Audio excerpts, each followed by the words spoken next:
How's it going, everyone? My name is McQ and welcome to Toilet Talk. Today I'm going to be talking about a issue that I have always been concerned about, but no one else seems to really be that worried about, so I'm not sure if I'm the only one, but this is my show, so I guess I'm going to talk about a fear that I may have that may be the end of humanity. At least it will be the end of So I'm just gonna skip that and go right to the point. I have a huge fear that we are going to run out of food. Sure, we can just make food, I guess, but I'm talking about like vegetables and just food that comes from a farm. Maybe not necessarily like meats, but like plants, like green beans, corn, and all that kind of food. Now, I myself am not a huge vegetable eater. I mean, I freaking hate broccoli and cauliflower. I hate those two. But nevertheless, those vegetables are very important foods for humans and animals and just anything that needs to consume food to survive. Vegetables are an important part of the food pyramid, or whatever it is now. I don't know, they've changed it so many times over the years, and I don't really follow up on that stuff. But yeah, that's just a concern that I have, is that there aren't going to be enough farmers to make these vegetables and said foods, I guess. Now, to people who are from maybe not the Midwest, or maybe are from an area that isn't really solely dependent on agriculture, here in the Midwest, agriculture is pretty important. I mean, you honestly can't go 100 miles without seeing a farming silo or any sort of farming equipment. Around here, a traffic jam means being stuck behind a tractor on the highway.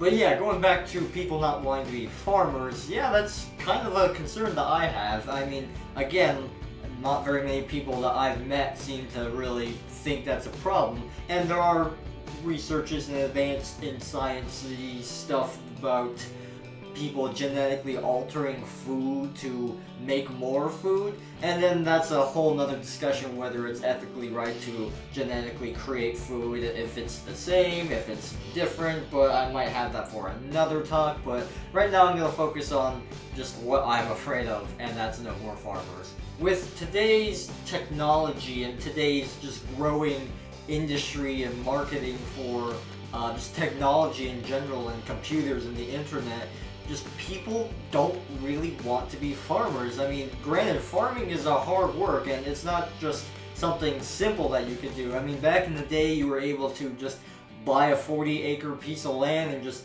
plant your seeds, and boom, you got crops where you can just go sell it to people. Now farming is a big, huge, multi-million-dollar industry company, and this growing generation, I should say these upcoming generations and generations to keep coming up forever, just they don't seem to be interested in farming, and that concerns me a little bit. Farming is a necessary job in any culture. I mean, look at any society or civilization. They've always had farming. Now we're coming to an age where people aren't wanting to do farming as much, which I feel like is a problem, because food is good and we need food to survive. There may come a point where literally nobody wants to do farming, which would be pretty detrimental to our society here in America. We'd have to start importing foods from other countries, which allegedly we already do that for some foods, but we would be way more dependent on farming in other countries just to have supply and demand for the growing masses here in America. So to the people that continue to farm, I applaud you. Farming is not an easy job, and it's one of those jobs where even if you do everything right, it's all dependent on so many unknown variables, like the weather, or I don't know, you might get bad seeds, or your machinery fails and you can't produce the crops in a timely manner for the seasons to change. So farming's a tough business. It's not all about just putting seeds in the ground and just making them grow. There's a lot of unknown factors that you have to take into account for farming to actually work. Now I know that this is kind of a weird fear that I have, but I don't know, it's just another thing that I thought of. So hopefully we can see possibly more farmers in the future, which I honestly kind of highly doubt that, but it's some food for thought, not your stomach, your head. So keep in mind where your food actually comes from. I would highly suggest doing a little bit of research and just learning more about the food industry, not restaurants, just where your food actually comes from, where it is grown, and how you can help to get the best food, such as going to a farmer's market. That would be great if you live somewhere where people have farmer's markets, because then you can get fresh produce. Hopefully this video isn't meant to scare anyone.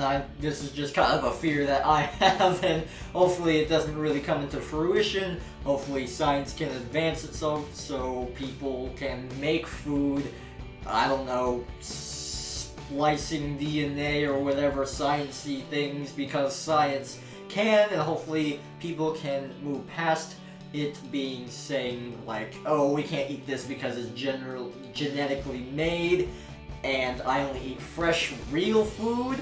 Well, there's not going to be too many farmers left, so you better get used to that.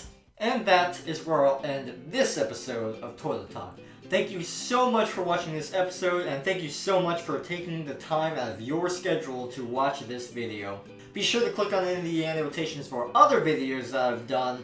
Surely there's something you could like or subscribe if you haven't, but just something that you would like to watch, like a topic that I've covered, or maybe you might suggest a topic that you want me to cover, or maybe you just want to see me play a game or something. It's totally up to you. Once again, thank you so much for watching this episode of Toilet Talk, and as always, I will see you in the next video.